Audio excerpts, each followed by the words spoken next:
Amici sportivi, buon pomeriggio a tutti. Calcio parlando, puntata numero 399. Ci siamo quasi con la cifra tonda. Lunedì sarà 400 dopo 4 anni insomma di puntate ininterrotte con frequenza bisettimanale. Ci siamo anche in questa estate post mondiale. Per l'occasione il campionato del mondo è finito da 6 giorni. Avremo modo di tornare però sull'argomento. C'è un calciomercato che impazza e soprattutto una settimana stravolta da questa notizia che c'è ovviamente caduta addosso, quella della Juve, con Antonio Conte che ha rassegnato le proprie dimissioni in corso d'opera, possiamo dire, perché la stagione era già cominciata da alcuni giorni, anche se proprio pochi. In ogni caso il nuovo allenatore bianconero è Massimiliano Allegri. Ovviamente ce n'è da dire su molti fronti, anche perché la cosa non è passata inosservata anche agli occhi dei tifosi della Juventus, che non hanno accolto bene l'ex allenatore del Milan. Vedremo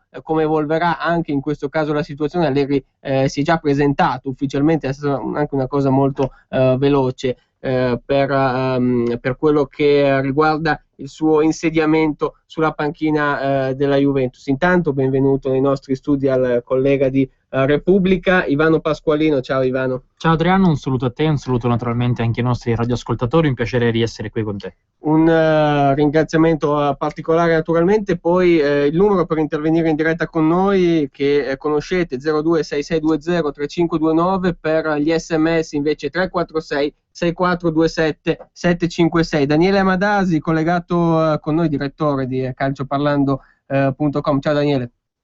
Ciao Adriano, a te e tutti i nostri radioascoltatori. Dunque partiamo con il tema Juve, ovviamente caldissimo, perché Ivano, Conte ha lasciato la Juve, adesso uno stravolgimento incredibile che abbiamo detto martedì sera ha colto un po' tutti di sorpresa. Poi faremo anche bene il punto della situazione con i vari retroscena. Sì, e soprattutto ha lasciato non solo la Juventus, ma ha lasciato tanti interrogativi dietro di sé. Un divorzio che poteva già essere consumato a maggio e che invece arriva adesso, e di fatto dà comunque l'impressione che qualcosa già da tempo si era rotto. Sono tanti i retroscena che possiamo rivelare. Ho preso qualche appunto giusto per dare un'idea di quello che c'era dietro il divorzio tra Conte e la Juventus. Conte già a maggio voleva abbandonare la società bianconera perché sapeva che la Juventus non era a disposizione per creare un nuovo progetto vincente e soprattutto non poteva assicurare di trattenere i campioni più importanti. Tanto è vero che addirittura già a maggio c'era un accordo di massima non solo tra la Juventus e Allegri, che avevano già trovato un accordo di massima appunto nel caso in cui Conte avesse lasciato la Juventus, ma addirittura Conte era già stato contattato dal Milan. Era stato contattato dal Milan per un sondaggio generale molto generico e poi addirittura intervenne la Juventus per fermare il Milan, che ci stava appunto prendendo contatti con Conte. Quindi poteva esserci questo scambio tra le due panchine, anche se ovviamente già Allegri era stato esonerato a gennaio. Quindi comunque sono tantissimi i retroscena che possiamo rivelare, e se è vero che la storia è fatta di corsi e ricorsi, basti pensare che molti dicono che quello di Conte è un arrivederci alla Juventus, seguendo il modello di Lippi. Vi faccio ricordare che quando Lippi andò via dalla Juventus, così come lo sta facendo adesso Conte, poi venne seguito da Ancelotti, che anche allora fu un allenatore molto sgradito ai tifosi. Poi tornò Lippi e vinse praticamente tutto. Ecco, potrebbe seguire lo stesso percorso Conte, che dalla staffetta Allegri poi potrebbe ritornare Conte. È vero, anche questo è come parallelo assolutamente proponibile. Il tema mercato, Daniele, con quello che potevano essere i punti di disaccordo, però la Juve di fatto ad aprile aveva già vinto lo scudetto. Scontrarsi sul tema mercato a metà luglio è quanto di più inusuale, no? Il motivo che poi può aver portato alle dimissioni di Antonio Conte. Sì, partendo, dire che il Pasqualino ha fatto la disamina perfetta, considerando che Conte aveva ancora un anno di contratto, praticamente aveva chiesto di rivoluzionare la rosa con 10 giocatori magari che potessero cambiare. Il numero forse risultava anche eccessivo, e soprattutto di mantenere i big. I big per adesso sono rimasti, la differenza è che la Juventus non aveva assolutamente intenzione di smembrare la squadra, e Conte, diciamo così, aveva dovuto digerire il boccone amaro di rimanere alla guida della Juventus, rifiutando già un rinnovo di contratto che gli è stato proposto proprio nella giornata di lunedì, quando di fatto in conferenza stampa era dato Fernando Llorente, non l'allenatore della Juventus, e Conte invece era diciamo così, in sede alla Juventus a lamentarsi del fatto che non si era trovato nessun acquisto, e da lì di fatto la Juventus gli ha riproposto ancora un rinnovo di contratto. Conte ha rifiutato e ha dato le dimissioni dalla Juventus, quindi divergenze totalmente di natura di mercato. Bisognava però capire a questo punto quanto la Juventus Marotta e Agnelli abbiano marciato su questo, perché probabilmente sapevano che non dando nessun acquisto a Conte avrebbe dato le dimissioni, per cui bisogna vedere se è uno scossone che in parte era voluto e preparato e atteso da una Juventus che probabilmente va a perdere tantissimo come guida tecnica, però per me va a guadagnare molti motivazione, perché Conte di fatto avrebbe fatto un anno da allenatore completamente immotivato, viceversa Allegri motivatissimo, perché un quarto scudetto dell'evento, soprattutto con Allegri in panchina, metterebbe, direi, la parola fine a tutti i commenti magari da comiche che adesso stanno facendo molti tifosi del Napoli, del Milan, della Roma e dell'Inter, che sono convinti che l'Juventus l'anno prossimo magari vada a lottare per la retrocessione, considerando di avere Allegri in panchina e dimenticandosi che l'Juventus l'anno scorso ha vinto il terzo campionato di fila con 17 punti di vantaggio dalla Roma e 24 dal Napoli. Una Juventus che per adesso ha mantenuto i suoi big, non ha fatto una campagna acquisti per adesso pesante, però è andata a prendere un giovane di buone speranze come comanda per il Saint-Germain. Ieri ha ufficializzato Morata, che arriva per 18 milioni di euro pagabili in 4 anni, ha ingaggiato Patrice Evra, che per il nuovo modulo di difesa è un giocatore che può essere utilissimo, è andato a prendere un trequartista come Pereira, che arriva in prestito con diritto di riscatto a 12 milioni di euro, e i colpi non sono ancora finiti, per cui secondo me, a parte logicamente lo shock dei tifosi juventini di vedere le dimissioni del proprio condottiero, e soprattutto aver visto la panchina data ad un allenatore che in carriera non ha vinto tanto come Allegri, di sicuro è un boccone comunque amaro, ribadendo che la Juventus però è stata secondo me brava, che nel giro di 16 ore ha trovato una nuova guida tecnica. Le alternative erano poche, Mancini era ancora più sgredito dalla piazza, Spalletti costava 2 o 3 volte Allegri, per cui dire che l'unica soluzione fattibile era quella di avere Massimiliano Allegri come nuovo allenatore della Juventus. Oggi la presentazione di Morata, uno dei nuovi acquisti, una delle new entry per quanto riguarda la Juve. Ivano, Allegri che ovviamente non è, come abbiamo detto, un nome gradito, la tifoseria juventina ha fatto le proprie rimostranze. Tra l'altro martedì sera dimissioni di Conte, mercoledì già presentazione di Allegri, organizzato tutto nello spazio di pochissimo, però ecco, a un Allegri che si dice fa difetto la personalità e poi tutta una serie di cose derivanti anche dall'esperienza con il Milan in chiaroscuro, però non possiamo non pensare che la dirigenza della Juve non ne abbia tenuto conto di tutti questi aspetti. Allora, bisogna tenere conto anche di come Allegri ha allenato il Milan. Ha allenato il Milan con dei grandi campioni come Ibrahimovic e Thiago Silva, e ha saputo esprimere il valore di questi grandi campioni. Questa è una cosa importante, perché la Juventus comunque ha tantissimi big, senza ombra di dubbio la squadra con più campioni in assoluto in Italia, e quindi si è dimostrato comunque bravo nel saper gestire i campioni. Anche Cassano non ha fatto male al Milan, quindi comunque questo è un aspetto da considerare. È anche vero che sicuramente la Juventus, oltre all'ottima analisi di Daniele riguardo le motivazioni del perché è stato scelto Allegri, va detto anche che Allegri è un allenatore che, a differenza di Conte, non chiede i big, è un allenatore che si accontenta di quello, tra virgolette, perché poi la Juventus è una squadra meravigliosa, si accontenta di quello che gli viene dato e non va a rompere le scatole alla società chiedendo questo o quel big. Questo è fondamentale in questo momento per la Juventus. Addirittura ricordo ancora le smorfie di Allegri in conferenza stampa, quando giocatore dopo giocatore gli venivano tolti praticamente tutti i big della rosa, e lui comunque difendeva la società. Questo è importante per una squadra come la Juventus, che, come hai detto bene tu Adriano, difende tantissimo la propria immagine in Italia e nel mondo. E poi aggiungo che non è stato programmato tutto in 16 ore in realtà, ma la Juventus era già da tempo, già almeno da 36 ore che preparava questa operazione, come dimostrano 2 particolari importanti.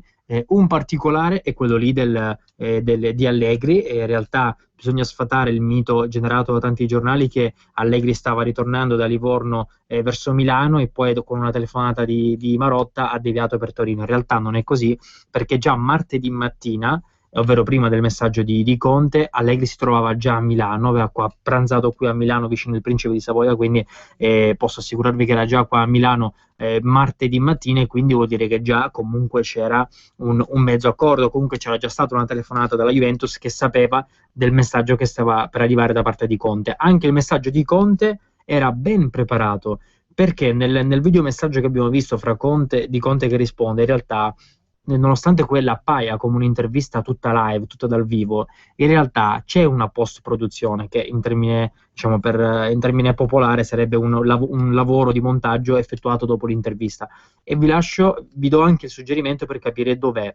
Quando il giornalista che rappresenta la Juventus, che fa le domande che praticamente la Juventus fa a Antonio Conte, gli rivolge la domanda sulla nazionale, osservate bene il video, perché c'è un cambio di inquadratura che zooma in primo piano su Conte e poi ritorna in inquadratura classica con Conte che risponde. Questo perché? Perché la prima risposta di Conte sulla nazionale non era piaciuta né allo staff di Conte né alla Juventus, e quindi in post-produzione, scusate, in fase di montaggio hanno creato questo stacco. Ecco, questa è una dimostrazione di quanto la Juventus e l'entourage di Conte tenga molto, scusate, all'immagine che vuole dare all'esterno. Quindi era un lavoro di almeno 36 ore, quello del passaggio di Allegri alla Juventus e dell'addio di Conte, quindi un grande lavoro dello staff di comunicazione della Juventus dietro questo addio di Conte. Certo, importante anche questo dietro le quinte, diciamo, anche se poi, ecco, i più attenti come te, Ivan, in questo caso hanno individuato questo particolare. Daniele,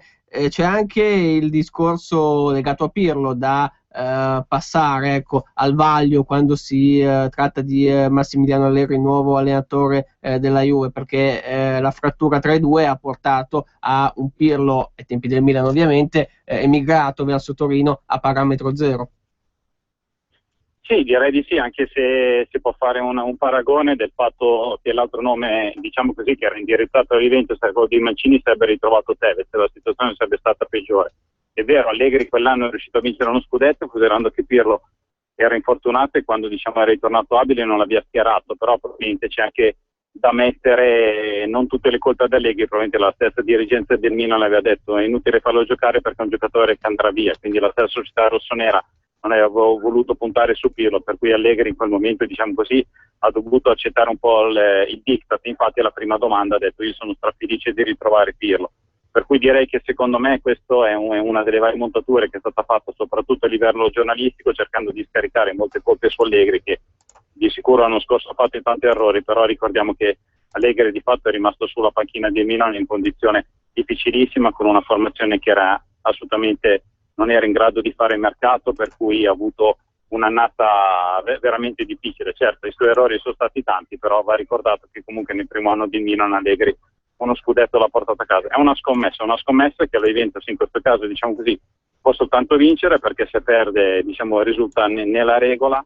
Ieri quasi tutti i giornali, soprattutto magari quelli di centro-sud oppure altre radio che sono dislocati in zona toscana, davano già lo scudetto assegnato alla Roma con il Napoli seconda, la Juventus terza. Allora a questo punto direi che la Juventus può soltanto vincere la scommessa, magari vincendo 4 scudetto di fila, e di Allegri in quel caso avrebbe fatto una sorta di mezzo miracolo, anche se secondo me a livello tecnico la Juventus rispetto all'anno scorso potrà essere più forte. Logicamente perde una forte in panchina, però considerando che cambierà modulo, non tutti i mali, diciamo così, possono venire per nuocere in casa bianconera. Daniele, lunedì 400esima puntata, ci ritroviamo con te alle 13:15 del 21 luglio, naturalmente in queste ore proseguiamo con i nostri aggiornamenti sul web, sulle nostre pagine di Facebook e Twitter naturalmente. Assolutamente, quindi il nostro sito www.calcioparlando.com e Twitter @calcioparlando, su Facebook e calcioparlando.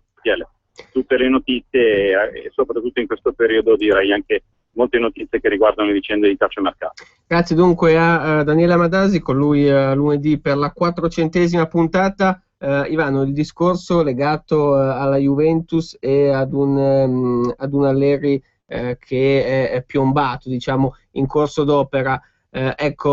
L'incastro di panchine chiama in causa anche quel che è successo a maggio, perché più che rinnovo, la conferma di Conte alla Juve ha implicato uno stop per un personaggio come Mihajlovic. Mihajlovic doveva finire sulla panchina bianconera e invece la scelta immediatamente post campionato da parte della Juve e di Conte di proseguire insieme hanno bloccato anche un Mihajlovic che da Genova si sarebbe diretto verso Torino. Mihajlovic è rimasto alla Sampdoria, ha rinnovato il contratto. Sì, e tra l'altro guardando i tecnici della Serie A in questo momento, Mihajlovic appare quello più simile nel carisma ad Antonio Conte, un giocatore che ha assaggiato il campo per tanti anni ad alti livelli, proprio come Antonio Conte, e ha la stessa personalità. Quindi secondo me, se la Juventus avesse voluto mantenere quella linea lì di allenatore con grande carisma e grande personalità, quello di Mihajlovic poteva essere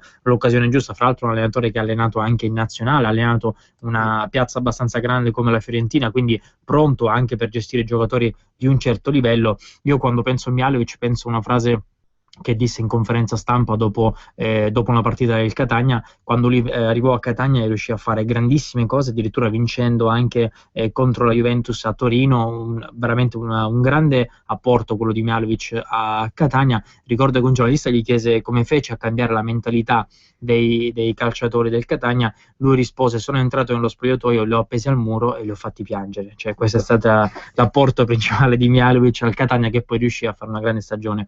Ecco, io credo che sia quello che in certi casi serve a certi campioni che si sentono veramente immortali, veramente infallibili, e invece farli tornare coi piedi per terra a volte può servire. Mihajlovic poteva essere veramente l'uomo giusto. Sì, dunque Mihajlovic ha perso l'occasione, diciamo, due mesi dopo per diventare l'allenatore della Juve. Chissà, magari sarà per un prossimo futuro.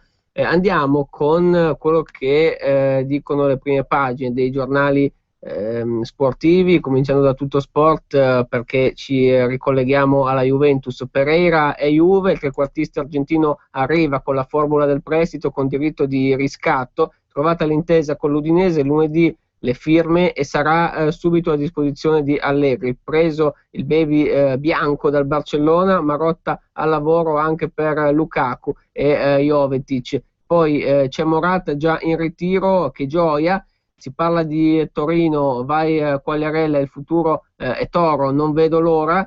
E poi ancora Milan o Inter, Cerci sceglie i nerazzurri per l'Europa. Anche qui un piccolo stravolgimento rispetto a quello che potevano essere le intenzioni iniziali. Ora l'Udinese vola su Oconè, il Napoli vede Kramer vicino, altro talento che emigra, Pavoletti va all'Hoffenheim. C'è stato c'è questo giro di attaccanti, tra l'altro, che ha portato anche Immobile in Germania al Borussia Dortmund prima che cominciassero i mondiali. Tra l'altro è un peccato, perché Pavoletti è un ottimo giocatore, secondo me farà bene, mi sarebbe piaciuto vederlo ancora in Italia. Purtroppo un altro dei nostri campioni va all'estero. Ma dopo, infatti, volevo vedere un attimo anche il discorso dei giocatori, dei nostri giovani che sono corteggiati dalle squadre estere, collegandoci anche al discorso di Scuffet, portiere dell'Udinese, che ricordiamo ha rifiutato l'Atletico Madrid. Anche il Corriere dello Sport mette in prima pagina il colpo della Juve, Allegri anche Pereira, dopo Morata la Juve compra il centrocampista dell'Udinese, ma si riapre la possibilità che Vidal vada via, darò il massimo se resterò a Torino. La Roma non si ferma più, in taglio alto, preso Iturbe, si stringe per Ferreira, Carrasco e Vlar. Ora la FIGC chiede i danni per Calciopoli pure a Lotito. Poi ancora parla Tavecchio, Conte ideale per l'Italia.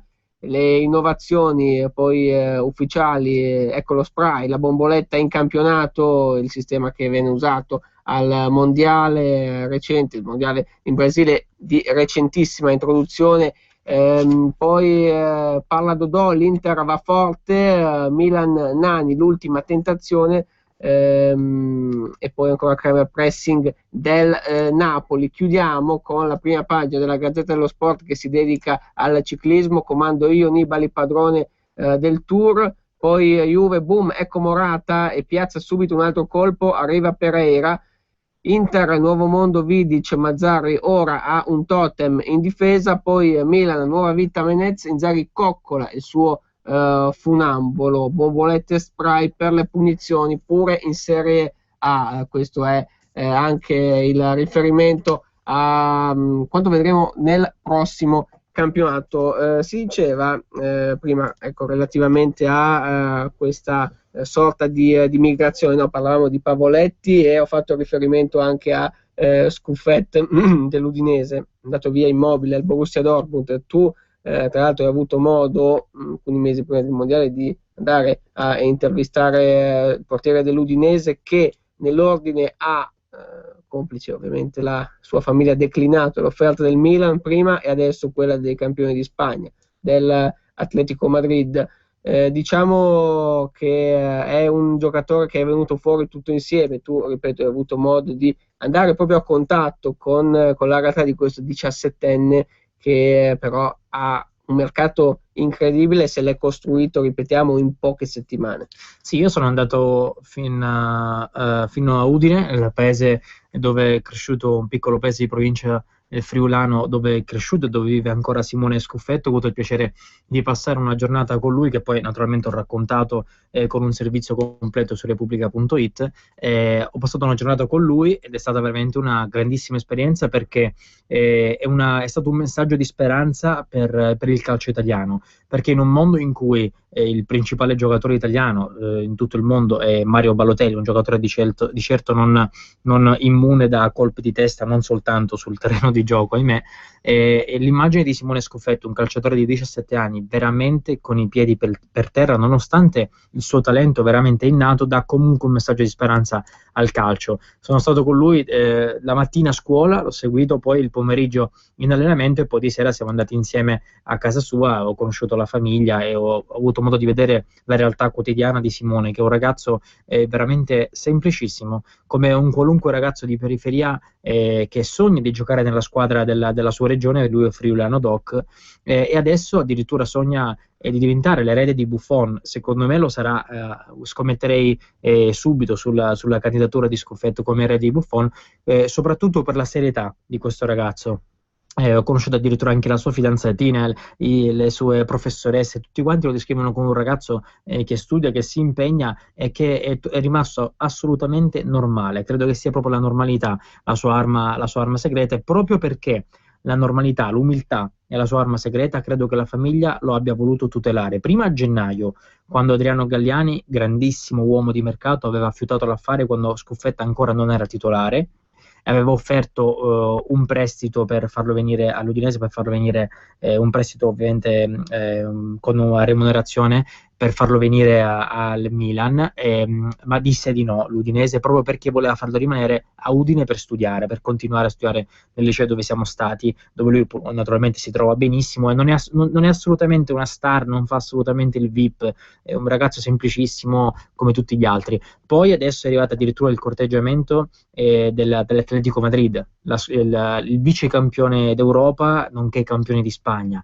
Ecco, lì è normale che si inizi a traballare, perché le cifre sono alte: 10 milioni di euro, 900.000 euro a stagione, cifre inimmaginabili per un ragazzo di 17 anni che gira con la minicar ancora per strada. Ecco, lì è normale che magari un attimo si possa titubare un attimino, ma la famiglia è stata irrevocabile. Il ragazzo deve finire gli studi qui, dopodiché quando sarà un uomo, quando avrà 18 anni e avrà completato il suo percorso di maturazione, poi potrà prendere la strada di fuori, potrà andare naturalmente poi dove ritiene più opportuno. Però la maturazione di un ragazzo che viene messa in primo piano credo sia importante, perché è uno dei pochi casi in cui l'uomo viene anteposto al calciatore. Questo noi italiani dobbiamo essere felici di questo, prima perché un campione rimane in Italia, e secondo perché stiamo tutelando la famiglia di Scuffetto, dobbiamo ringraziarla perché sta tutelando un nostro campione. Ci ritroveremo un vero uomo, secondo me, tra i pali in futuro della nazionale. Sì, non ha perso un'occasione, perché poi il mercato sappiamo che tipo di ritmi ha.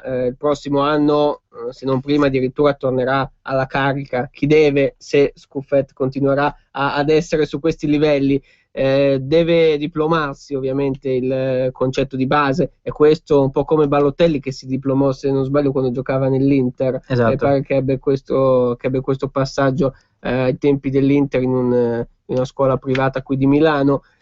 Diciamo questo però, perché non è solo la fuga di talenti, da Immobile allo stesso Pavoletti che potrebbe andare via, ad altri esempi, non è solo la fuga di talenti verso l'estero, però possiamo vederla anche così, sono i club stranieri che si interessano ai nostri giocatori, questo è anche, se vogliamo, il risvolto positivo della vicenda mercato. Sì, ma dobbiamo essere felici perché quantomeno il confronto con realtà elevate come quelle dell'Atletico Madrid permette ai nostri calciatori comunque di essere addestrati alle competizioni internazionali. E come parlavamo prima fuori onda, Adriano, uno dei problemi della nazionale italiana al mondiale è stato che molti calciatori non avevano la più pallida idea di cosa significasse giocare ad alti livelli. Lo stesso Cassano, che sicuramente ha giocato ad alti livelli, però era il suo esordio al mondiale, ma poi naturalmente dai vari Darmian fino a Verratti, giocatori che non avevano mai giocato a questi livelli, nonostante poi Verratti abbia fatto bene, ma abbiamo visto Immobile si è sciolto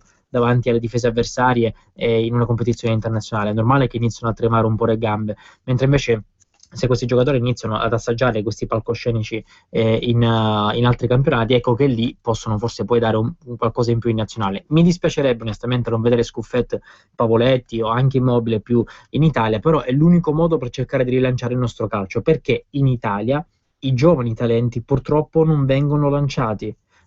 Scoffetta ha giocato, mi ha raccontato che ha giocato perché Berk ci si è infortunato e Guidolin ha detto dai oggi gioca Simone perché era una partita semplice, cioè è così che ha dato spazio a un 17enne e vi assicuro che l'ho visto in allenamento, è veramente veramente un grande portiere, non era necessario l'infortunio di Berk per provare Scuffetta, così come fu per Esharawi che venne preso dal Milan, però poi inizialmente venne messo in panchina perché Ibrahimovic voleva giocare per forza con Cassano oppure per forza con Inzaghi. Ecco, fino a quando noi daremo troppo peso ai big, ma comunque ai giocatori in età avanzata, senza considerare i nostri giovani, fra l'altro italiani, e che possono dare qualcosa alla nazionale, ecco, io credo che purtroppo il calcio italiano rimarrà sempre dietro. Forse, ecco, visto che adesso ci sarà uno stravolgimento a livello federale in Italia, sarebbe forse opportuno mettere delle norme specifiche, magari per inserire d'obbligo un under 21 in ogni formazione titolare della Serie A. Sarebbe per esempio un'idea per cercare di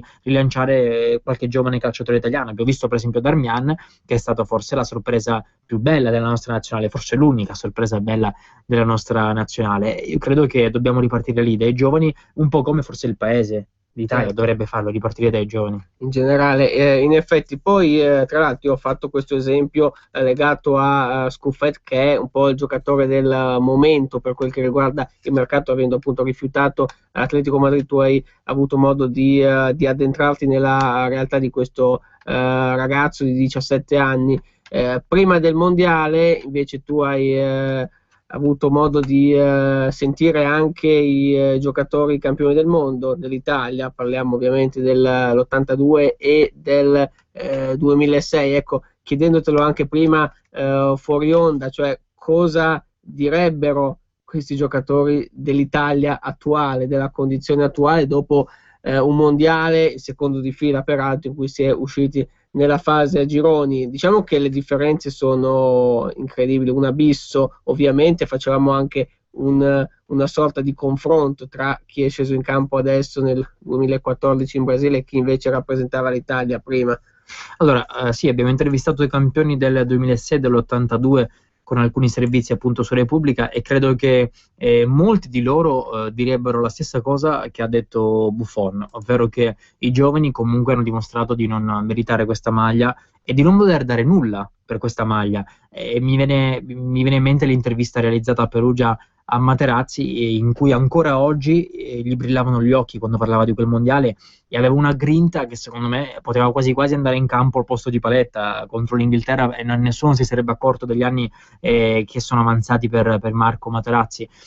Credo che sia appunto la grinta che abbia dato qualcosa in più a quella nazionale, perché era una nazionale che voleva rifarsi dello scandalo Calciopoli che l'aveva investita, e poi credo che l'esperienza internazionale di quei calciatori sicuramente avrà giovato tantissimo alla nazionale campione nel 2006 di Marcello Lippi, perché tutti i giocatori di quella nazionale, da Materazzi fino a Del Piero, Totti, erano giocatori con una elevata esperienza internazionale, giocatori di un Inter, di un Milan, di una Juventus che anno per anno giocavano la Champions League ad alti livelli, arrivavano anche in semifinale, in finale, ai quarti, quindi erano giocatori abituati alle grandi competizioni e a scontrarsi con grandi campioni.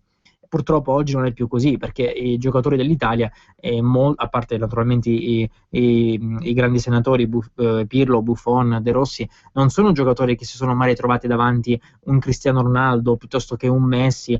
Io a fine partita mi immagino alcuni giocatori dell'Italia che quasi quasi Candreva andrebbe a chiedere la maglia a Cristiano Ronaldo, secondo me, ecco, ma non perché Candreva non sia di alto livello, ma semplicemente perché hanno una sorta di timore reverenziale, non hanno quella grinta, appunto, quella voglia di rifarsi in campo. È normale che poi quando non hai esperienza la paghi, come per esempio ha fatto anche la nazionale della Costa Rica contro ad esempio l'Olanda, una squadra che dà tutto in campo, però poi quel pizzico di malizia, quel pizzico poi di esperienza ti può servire quando arrivi in competizioni così importanti. Quindi credo che sicuramente direbbero questo, che non meritano, i più giovani hanno dimostrato di non dare niente per quella maglia, e poi naturalmente purtroppo l'esperienza, la differenza enorme, l'abisso di esperienza tra la nazionale del 2006 e questa qui a livello internazionale è veramente sotto gli occhi di tutti. Sì, tra l'altro tra i giocatori che sono andati ovviamente all'estero in tenera età c'è Marco Verratti, il nome diciamo numero uno, perché ha rappresentato anche in un certo modo il centrocampo dell'Italia, al di là di un Immobile che si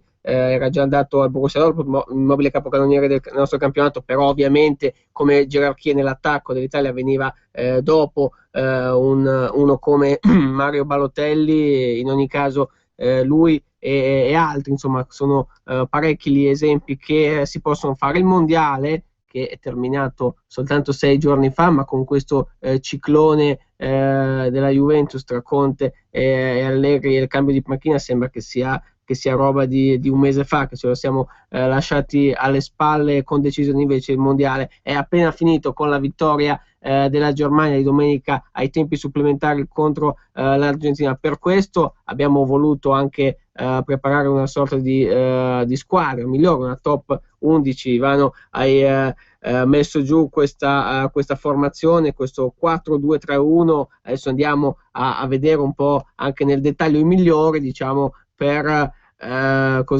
fare una sorta di vetrina di un mondiale che comunque si svolge ogni 4 anni, quindi anche se ripetiamo è appena finito, è giusto poi tornare anche sul tema anche in relazione al mercato, probabilmente, perché sono dei casi specifici che poi andiamo a vedere al di là dei grandissimi nomi che conosciamo bene, ecco. Sì, allora iniziamo dai portieri. Diciamo che è stato il mondiale dei portieri, era forse il ruolo in cui ho avuto più difficoltà, perché se ne potevano scegliere veramente, veramente tanti. È stato il mondiale dei portieri, finalmente un pallone che non tradiva, il Brazuca che non tradiva le traiettorie, quindi abbiamo visto grandi parate. Io naturalmente in porta ho messo Neuer perché comunque secondo me in questo momento è il miglior portiere del mondo, e non potevo che mettere lui, però è importante citare portieri come Howard degli Stati Uniti, oppure Navas della Costa Rica, piuttosto che Ochoa del Messico, che addirittura era svincolato dall'Ajax quando è arrivato al mondiale. Quindi sono 4 grandi nomi, ma ce ne sarebbero tanti altri. Anche Romero ha fatto bene, anche il portiere dell'Olanda,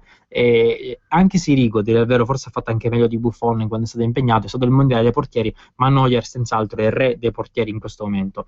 Poi nel 4-2-3-1, partendo da destra a sinistra, abbiamo messo De Vrij, l'esterno dell'Olanda, poi Hummels, in assoluto il difensore migliore di questa edizione mondiale, e poi l'altro centrale accanto a Hummels, messi 2, ho messo Varane della Francia, il giovane difensore del Real Madrid, e poi anche Vlar, che è ancora all'Aston Villa, però credo che potrebbe muoversi quest'estate, perché è un giocatore che piace alle grandi squadre, nonostante abbia sbagliato il calcio di rigore poi con l'Argentina, però si è dimostrato un difensore di alto livello. E poi a sinistra una piccola provocazione, o quantomeno un piccolo esempio di orgoglio nazionale. Ho messo Darmian, non tanto perché sia uno dei migliori esterni sinistri, terzini sinistri del mondiale, anzi credo che Rojo, quello dell'Argentina, sia stato il migliore, però voglio mettere Darmian quantomeno per inserire almeno un giocatore nella top 11, il migliore senz'altro della nazionale, Darmian.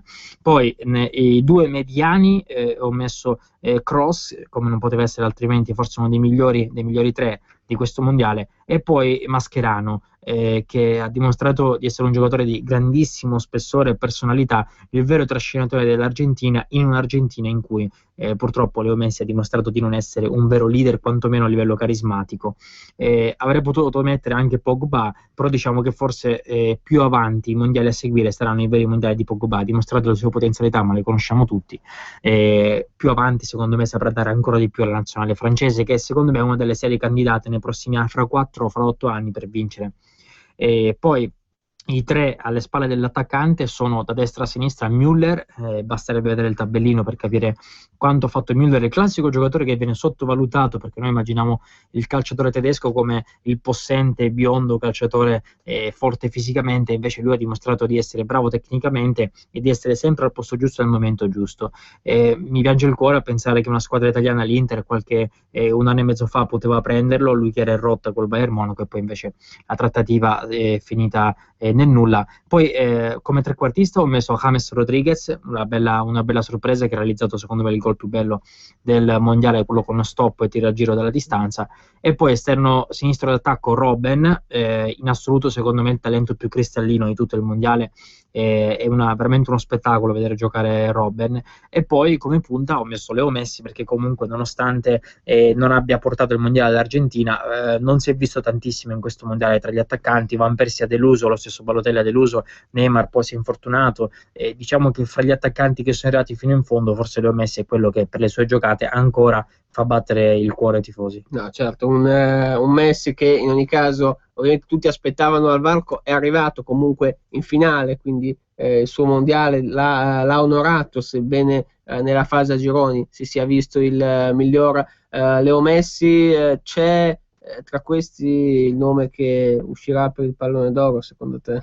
Secondo me ci sono alcuni dei candidati al pallone d'oro. Credo che Müller potrebbe essere uno di questi, ma anche Robben e Messi li vedo come seri candidati. Naturalmente purtroppo spesso dipende anche dall'andamento con le squadre di club. Questa è una piccola ingiustizia secondo me, perché comunque bisogna dimostrare di valere qualcosa non tanto nel campionato italiano o nella Bundesliga, ma nei grandi palcoscenici. È lì che si fondono poi i giocatori che entrano nel tempio del calcio. Certo.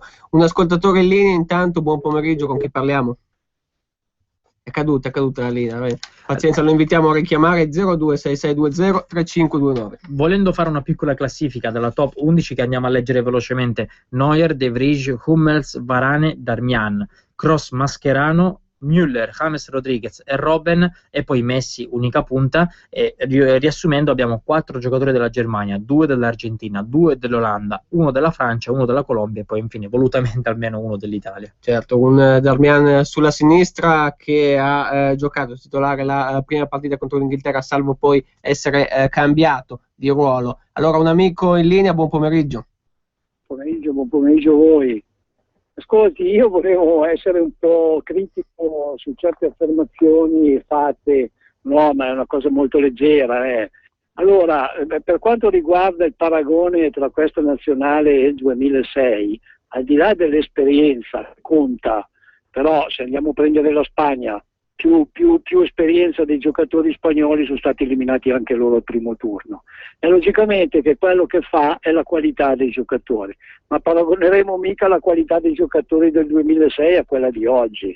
Cioè praticamente noi oggi avevamo 3 campioni del mondo, Barzagli che poi nel 2006 faceva la riserva, Buffon che logicamente l'età è quella che è, anche se è sempre uno dei migliori giocatori del mondo, e Pirlo che è invecchiato di 8 anni.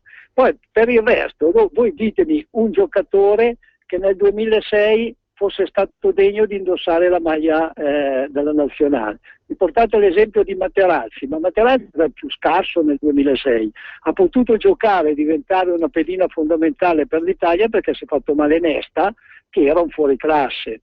Allora, poi Darmian, il giornalista mi parla di Darmian, ma guardi che Darmian nel Torino gioca a destra, non a sinistra.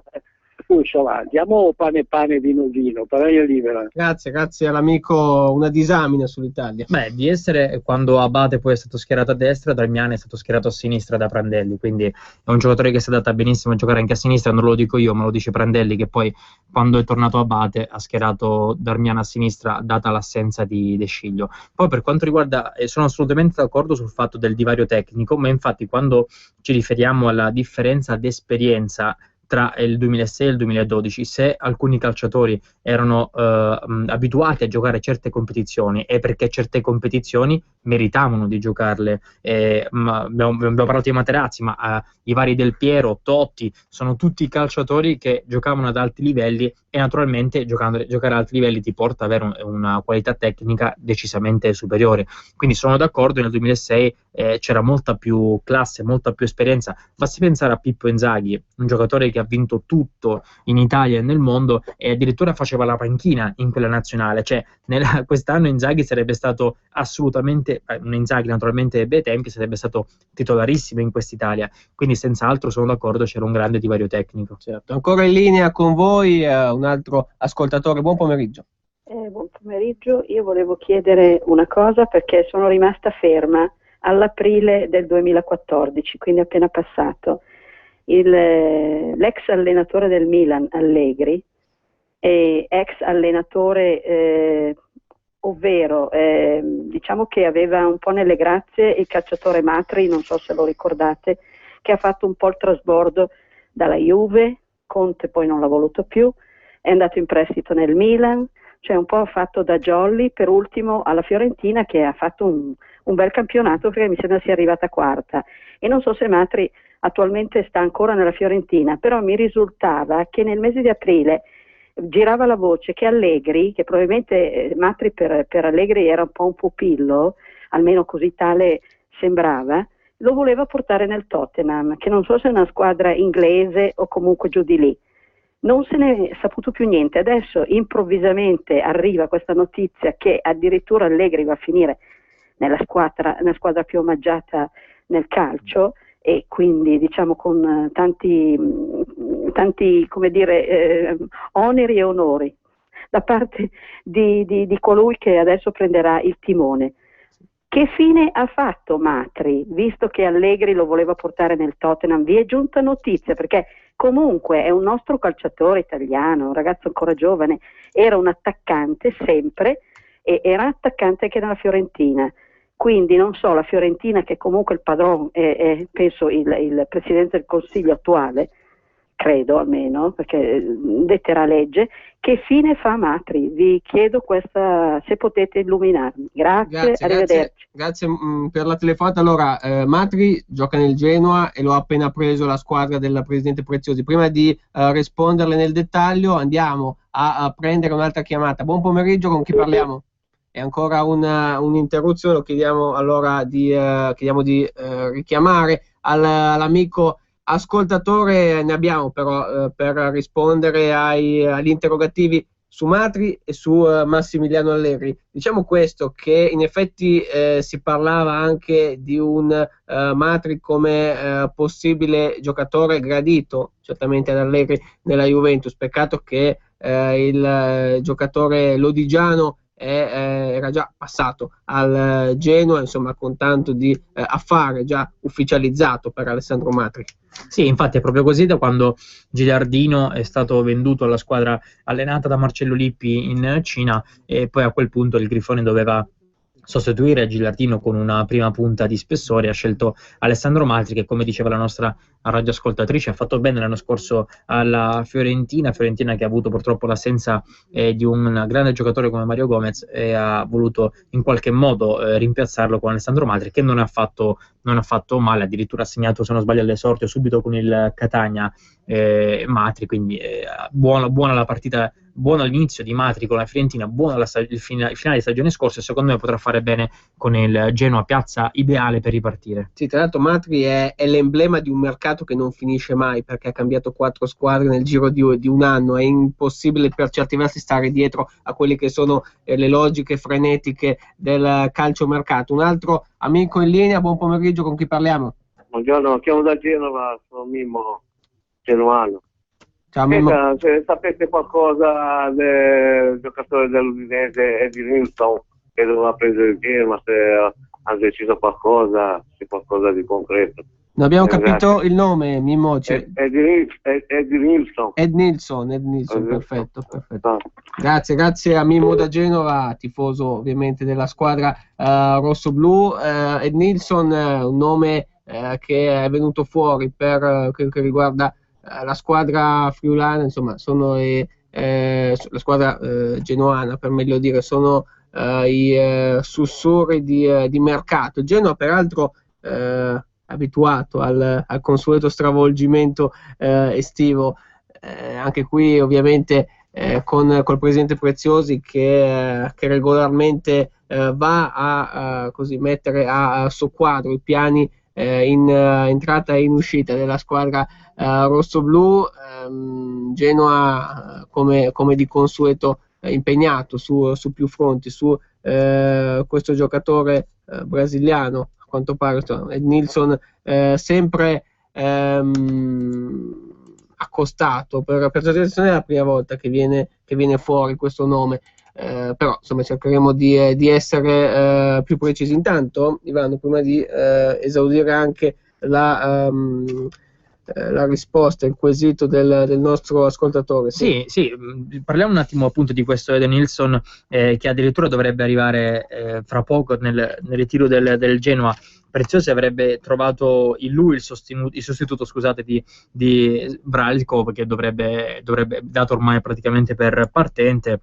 Questo giocatore brasiliano gioca nel Corinthians e il suo costo si aggira intorno ai 3,5 milioni di euro. Dovrebbe essere questo il prezzo a cui Preziosi dovrebbe acquistarlo. Naturalmente il Genoa ha dovuto vincere la concorrenza di altre squadre, in modo particolare l'Udinese, che è sempre molto attiva nel mercato sudamericano. L'Udinese lo aveva cercato appunto da tanto tempo, ma non era mai riuscita a portarlo in bianco-nero, dato che il numero di extracomunitari nell'Udinese molto spesso è già al di sopra della soglia, o quantomeno cioè al massimo nella soglia soglia consentita. Quindi è atteso nel ritiro del Genoa Ed Nilsson, la cifra dovrebbe essere quella intorno ai 3,5 milioni di euro spesa da Preziosi. Chi è l'allenatore della tua squadra, di questa per il mondiale? A me è piaciuto, guarda, voglio premiare Van Gaal, perché mi è piaciuta la scelta eccezionale di cambiare il portiere per i rigori. L'ho trovato veramente, non so, fa parte di un calcio romantico, di un calcio quasi di periferia, quello di cambiare perché il portiere di riserva è più bravo. E poi mi piace anche pensare che l'allenatore abbia addirittura riflettuto nel corso della settimana, qualora si fosse arrivati ai rigori, e tu preparati per i calci di rigore, tu studi i rigori, perché la Costa Rica aveva eliminato la Grecia ai calci di rigore, quindi magari aveva chiesto al secondo portiere di prepararsi sui battitori dei calci di rigore della Costa Rica. Quindi voglio premiare questo esempio. Poi senza troppe storie, disse che la finale terzo e quarto posto secondo lui non contava niente, ha fatto giocare le seconde linee e ha vinto 3-0 contro il Brasile. Quindi voglio premiare sicuramente Van Gaal, e credo che farà rinascere il Manchester United. È salito sul podio dunque Van Gaal, sì, questa scelta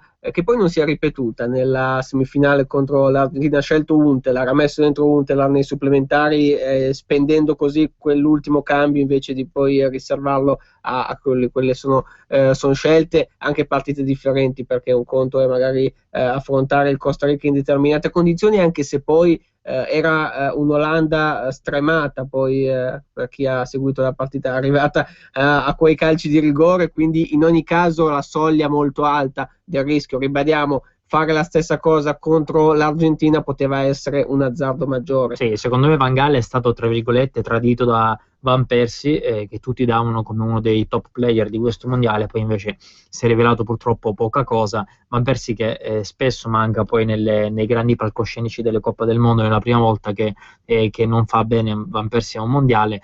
E con un Van Persie diverso, forse questa Olanda poteva essere molto buona, perché vinceva il mondiale. È un'Olanda che arriva sempre vicinissima, un po' come la Germania, no? Arriva sempre vicinissima. Il problema è che tanti calciatori, tanti campioni dell'Olanda tra 4 anni avranno 4 anni in più, e quindi è difficile immaginare un'Olanda vincente fra 4 anni. Forse è una delle maggiori candidate però per l'europeo fra 2 anni. Sì, infatti questo è anche un dato importante. L'Olanda sposa il progetto di di continuità, però poi anche un discorso anagrafico. Tra l'altro Van Gaal, non l'abbiamo detto, ma ha modificato, ecco, è passato a questo 5-3-2 non molto olandese, anche per questo insomma si è caratterizzato, si è così distinto il mondiale degli Orange. Sì, ma lui è un tecnico molto europeo, ha allenato tantissime grandi squadre in Europa ed è il classico allenatore che nonostante faccia parte di una vecchia generazione, perché se noi vediamo Löw, vediamo anche in Italia, vediamo Antonio Conte o Guardiola, sono tutti allenatori giovani che fanno parte di una nuova generazione. La sua bravura è stata quella di aggiornarsi nonostante appunto il passaggio del tempo. Il calcio cambiava e lui è cambiato insieme al calcio. Questo è uno dei grandissimi vantaggi dei allenatori che ancora riescono, nonostante l'età, a dare qualcosa al mondo del calcio. Mourinho, Conte, Guardiola sono tutti allenatori giovani per il calcio del futuro, quindi sono cresciuti con metodi di allenamento diversi e si trovano già pronti per questo calcio, mentre invece Van Gaal è cresciuto in un calcio diverso ed è stato bravo a sapersi aggiornare anche con i giovani. Un Mourinho allenatore di una nazionale, o lo stesso Guardiola, diciamo, potrebbe essere il futuro, perché Mourinho è un po' che non lo sentiamo nominare, un po' che non parla, no? Perché ovviamente il mondiale ha avuto i suoi riflessi, però ecco, personaggi del genere, Guardiola è il più giovane rispetto a Mourinho, però figure poi del genere accostabili a nazionali possiamo averne senza magari puntare agli esempi di un Capello che alla sua età comunque ha scelto di guidare le nazionali, prima l'Inghilterra, poi adesso la Russia, che ovviamente rimarrà sotto la sua guida fino ai mondiali del 2018 in Russia proprio. L'ultima volta che abbiamo visto un allenatore giovane sulla panchina dell'Italia ha fatto male, è stato Donadoni, comunque non ha fatto benissimo. Quindi diciamo che io credo che un allenatore giovane abbia la necessità di confrontarsi quotidianamente con una squadra per imparare ancora, per limare la propria esperienza. È vero che è importante essere oggi allenatori aggiornati sulle nuove tecniche di allenamento. Basti pensare a Luis Enrique, quando arrivò a Roma arrivò dotato di iPad, dotato di mental coach, tutte figure che non esistevano assolutamente ai tempi di Mourinho, se vogliamo di Mazzoni o di un calcio di Sacchi, Trapattoni, che oggi sta sempre andando più verso il dimenticatoio. Quindi credo che un allenatore giovane comunque all'inizio ha fondamentalmente bisogno di scontrarsi quotidianamente con la realtà del calcio, per poi arrivare in nazionale a progettare un lavoro mensile per poi arrivare alle amichevoli fino alla competizione finale. È lo stesso motivo per cui molti non vedono bene Conte sulla panchina della nazionale, cioè lui è un allenatore abituato a plasmare i propri giocatori col lavoro quotidiano, giorno dopo giorno, a creare la mentalità nella testa del calciatore. Lo stesso cosa di Mourinho, sono allenatori che fondano gran parte del loro lavoro su questo plasmare quotidianamente la mentalità vincente dei propri calciatori. Ecco che lì, quando tu con la nazionale vedi i tuoi calciatori una volta ogni 4 mesi, è difficile lavorare sui propri giocatori soltanto con 2-3 giorni di lavoro ogni 4 mesi. Quindi Conte senz'altro è un allenatore eccezionale, forse il miglior allenatore italiano in questo momento, a parte naturalmente, mi riferisco all'Italia, a parte i vari Ancelotti che Mancini che allenano all'estero, però per quanto riguarda il campionato italiano sicuramente Conte era fino a quando fino alle dimissioni il miglior allenatore italiano nel nostro paese, e non so fino a che punto potrebbe essere l'allenatore giusto per la nazionale, ma ripeto, soltanto perché lui ha fame di campo, lo si vede proprio in ogni partita, ha fame di scontrarsi quotidianamente con il lavoro dei calciatori. Detto questo, se fossi io il presidente della Fede del Calcio, sceglierei comunque Antonio Conte per la nazionale. Certo, questo è ovviamente un incastro che sembrava fatto apposta nel momento in cui l'Italia aveva bisogno di un nuovo commissario tecnico. Ecco le dimissioni incredibili di Conte. A proposito di allenatori che vanno in cerca di rilancio, abbiamo parlato di Allegri che arriva alla Juve con credenziali non proprio positive per le sue ultime esperienze. I tifosi in effetti l'hanno accolto male. Però c'è, e torniamo sul discorso udinese, parlavamo prima di Scuffet, anche uno Stramaccioni che riparte da Udine, lui che insomma sembrava essersi bruciato addirittura come tecnico, è stato alla fine poi solo un anno fermo e adesso ha la possibilità di ricominciare da una piazza che è molto particolare perché l'Udinese non è una squadra, una società usa e getta con gli allenatori, ma anche con i giocatori a livello generale. Ma un percorso di crescita che può essere facile in un certo modo. Sì, quando ho saputo della notizia di Stramaccello Udinese ho pensato ai giorni che ho passato con Scuffetti l'anno scorso, perché ho avuto modo di scontrarmi anche nella realtà della società friulana, ovvero nel rapporto tra la stampa e la società.